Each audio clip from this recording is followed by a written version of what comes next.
Hello everyone, welcome to another Table Talk. Today we're doing a boxing of Finspan.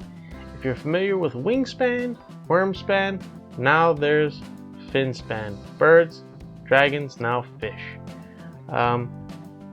Let's see what's inside and see what makes this game different than those predecessors. This game is 1 to 5 players, ages 10 and up, and 45 to 60 minutes, which I believe is on par with the predecessors.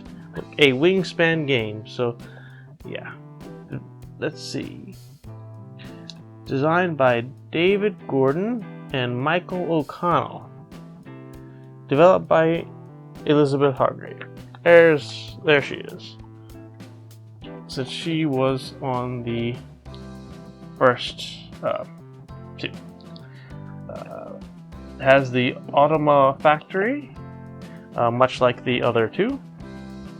And this is part of the first printing, so kudos to me, I guess, or not really.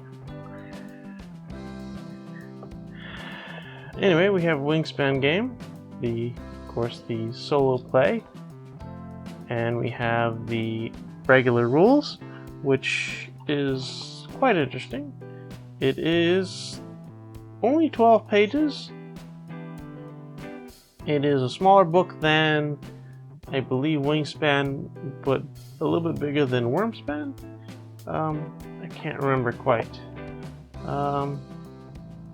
Let's see if they have, just for everyone who's familiar, they do have a QR code and a tutorial on the Dized app for iOS and Android, or you can go to dized.com. I'm looking to see maybe they had some type of, like, if you're familiar with these two, look at this section. But it doesn't look like it. As you can see, there's the great white shark as an example. They have some similar features. When played, all players. Looks like a tooth maybe, and yeah. Let's actually get to the components though. Much like Wingspan, I'm trying to think, I don't think Wormspan had a deal like this, which I was a little disappointed in. Right, the only containers they had were for the resources. But Wingspan came with these guys, a little tray for the cards, which I really like. Then they have, biodegradable, looks like paper, no tab, just paper.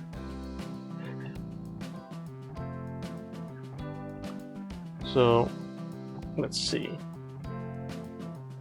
We have, it looks like, the Automa. So these are the Automa cards. The gear symbol, usually Automa. So we'll just, what is going on here? Actually, let's see if we can just zoom in a little bit. So, that's something interesting. That's different. Let's see. Keep going through these cards. We have, looks like wings. Oh, they have the blue. So clearly these dark blue are going to be your fish.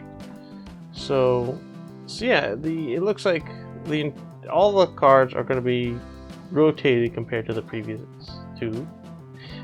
In this case, we have, it look like something similar here would be your habitats, or instead of habitats, it's like sun or night fish, probably depth. We'll see probably when we get to the player boards. I'm imagining this is the points, because instead of the feathers, it's like a wave, maybe a scale. Who knows? When played, hatchlings. Look like interesting. You got the wingspan or finspan here. Interesting. These look like, that would normally be where the food is, whatever resources you need to spend. So that's interesting compared to its predecessors. Now let's get back to these lighter cards. I'm imagining, oh no, these are also fish. I was thinking these were maybe like the gulls or something. But they all have the little darker little corner here, which I do know in Wingspan Asia, they did that as a like everyone start like these are your starter cards. So maybe they did something like that here, and they changed the backs as well, which leads me to believe that this, of course, is going to be more fish.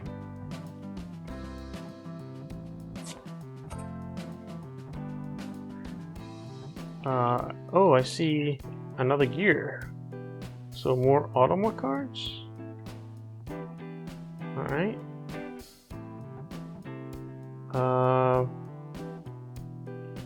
Not sure, but yep, those are definitely more Automore cards. We have more of those dark blue. So these are all more fish. Oh, that is a seahorse. I was gonna say, was that a plant or something? But no, it's a seahorse. Ooh, skate, stingray, lionfish, red lionfish. Interesting. Interesting. Of course, just more fish. That looked like a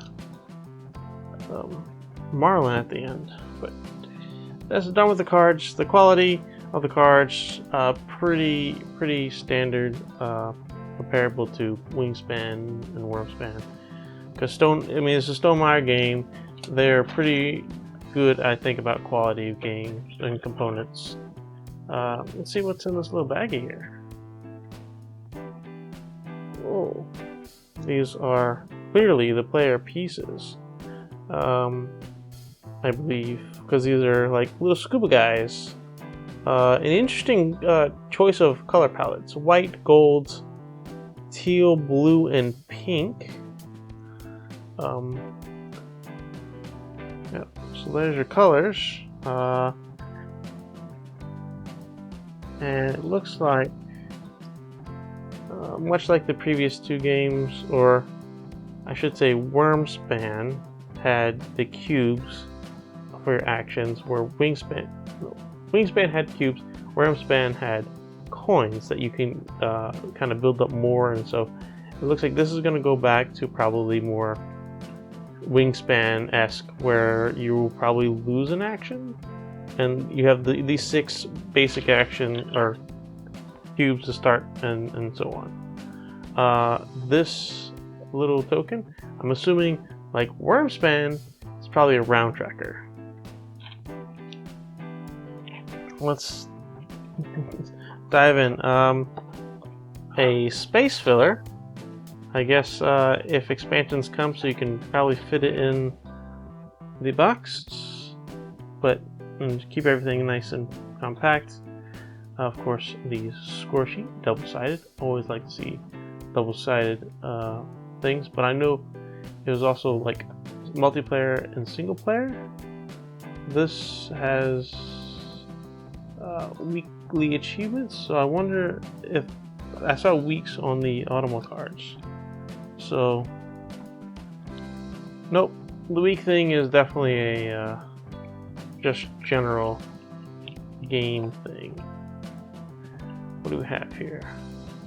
Achievements, side A and side B. So yeah, there you go. There's your tracking which week you're on, week being the rounds. And I guess you have your goals that were pretty kind of standard and so far, where these are going to be like a customized one versus a preset one. Probably good for your first game, you know. We have big player aids with all kinds of iconography, and the fish anatomy card explaining all the little bits and pieces maybe played in these zones, points, fish's ability. Yeah. Camouflage, predator, bioluminescence. Man, there's all kinds of crazy, like, not standard wingspan kind of stuff. Here's a player board. Whoa! So zoom out there. So the player boards are vertical instead of horizontal. That's interesting, but now that I think about it, that in the layout of the board, it's the depth at which they like. Sun or like the lanternfish was in complete darkness down here. So yeah, that's definitely an interesting take. I mean, fish were rotated, but so was the board. So I mean, I guess technically you could play it this way, but that's weird. So of course your player boards. 5 players, so 1, 2, 3, 4, 5. That's all of those. And here are the tokens. These are the eggs. These are fish tokens. You have your start player and your goals, round end goals. And you have 2 sheets of them, so you have a variety of goals here. And of course, much like the wingspan and wormspan, they are double-sided, so different goals on each side. And as I flip them around, as you can see, things are just falling out. So they clearly very well cut. I do know that there's an upgrade that you can get all of the fish and the eggs as like 3D pieces or wooden token squishy eggs. But so yeah, that seems to be all that's in the Finspan box. I know I kept talking about wingspan and wormspan, but can't help myself. They are the predecessor. But so this looks like it's going to have an interesting take and a very different dynamic on how to play. I can't wait to get into this rulebook and learn to see what the differences are, and maybe sometime in the future come back with a review of this. But yeah, so that's been our unboxing of Finspan. Please like, subscribe, comment down below, and we'll see you in the next one. Bye bye for now.